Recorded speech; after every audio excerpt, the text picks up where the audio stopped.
Hello, Alexa here from stealing-beauty.com. In today's video, I'm going to be doing a look with the Maybelline The Nudes Palette. Yes, this came out in Canada and I'm really surprised that it came out so soon. I've been seeing pictures of this all over online and I've been really curious about it, so I decided to pick it up. I got it at Walmart for about 10 bucks. The palette has 12 shades, and if you look really carefully, it's pretty cool how every quadrant, as other bloggers and other YouTubers have pointed out, seem to be like enough to make a look. Like, you've always got a dark color, a dark crease shade, a base shade, and a highlight shade.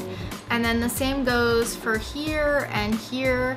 Even if you go just this quadrant here or just this quadrant here, it still works out. So that's pretty cool. I actually created this look with colors from all over the spectrum to sort of emulate a look that I've been wearing often that I've gotten requested. So this is kind of like a two birds, one stone type of video. So I hope that you guys enjoy the tutorial and enjoy the swatches. So looking at the swatches, the colors, they perform better with a primer or a base, of course.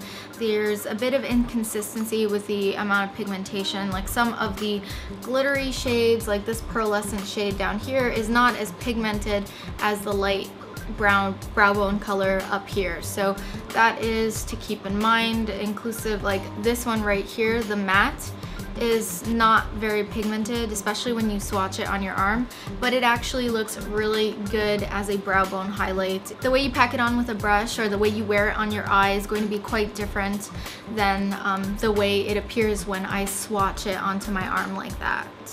Overall, I'd say the palette is a good buy if you're looking for affordable eyeshadows. I do have to say that you might want to look into your collection if you have a lot of Maybelline quads. This kind of quadrant here looks kind of similar to Stylish Smokes, and then this quadrant here almost looks similar to the Shy Latte little quad that they sell. So definitely have a look at that before you go and buy, if you're concerned about buying duplicates or anything like that. And yeah, overall, I do quite enjoy the palette. Oh, another thing I don't like. They could have taken this strip here and put in a mirror and maybe bumped the price by $1 or $2. But apart from that, I do think that it is a nice, affordable palette. First, I'm going to be starting out with a primer, and after the primer, I'm going to apply a base all over my lids. That's going to be the Painterly Paint Pot by MAC. Then I'm starting with this color here. It's going to be a transition shade. It's just going to help with blending later on in the look. Using the silvery taupe, I'm going to be applying this on the outer 2/3 of the lid. And you're just going to see me packing that on, just building up the color. And I'm going to be using this shade here for the inner portion of the lid, so I'm kind of creating a gradient effect.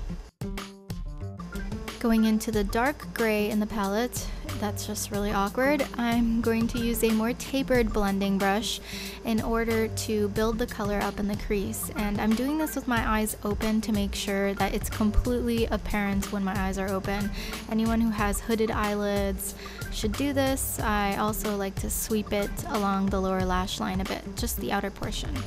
Going back into that blendy shade that I used earlier, I'm just going to buff everything out and make sure that it's all blended. I'm going to concentrate on making a sort of outer V shape, which I find really pretty and flattering. Next, taking this shade here, which is sort of a matte bone colored shade, I'm going to be oh wow, there it is again. I'm going to be applying that under the brow, and I'm just going to be using this as my brow highlight. Notice that I'm not using a shimmery shade. You can if you like, but I wanted to keep it matte.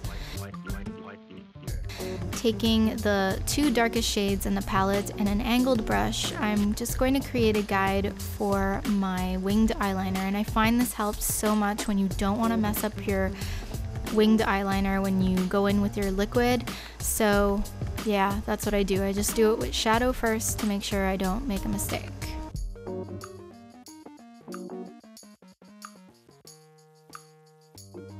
I've gone back into the darker colors and blended a little bit more to just darken up the look. I'm going in with the Revlon Color Stay Skinny Liquid Liner, and this has a 0.1 millimeter tip, and it's really great to get a very precise wing, and I'm really slow with this, so I'm just going to fast forward it so that you guys don't get bored. But I'm using that shadow line that I created earlier as a guide, and I'm just building slowly, little by little, putting my elbow on a table hopefully, otherwise it won't be as steady. Yeah, eyeliner troubles.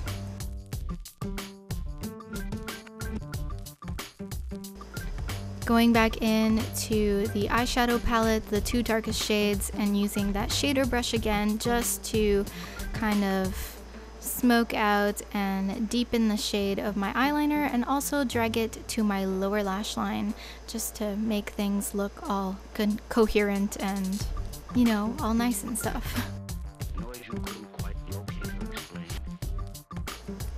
Get out your mascara and your eyelash curler and maybe a nude liner in the waterline, and you're done. So if you've got this palette, or if you're going to pass on it, let me know what you think about it in the comments down below. I look forward to discussing that with you down there, and check out some of my previous videos. I will link them there as well, and I hope you have a great day. Bye!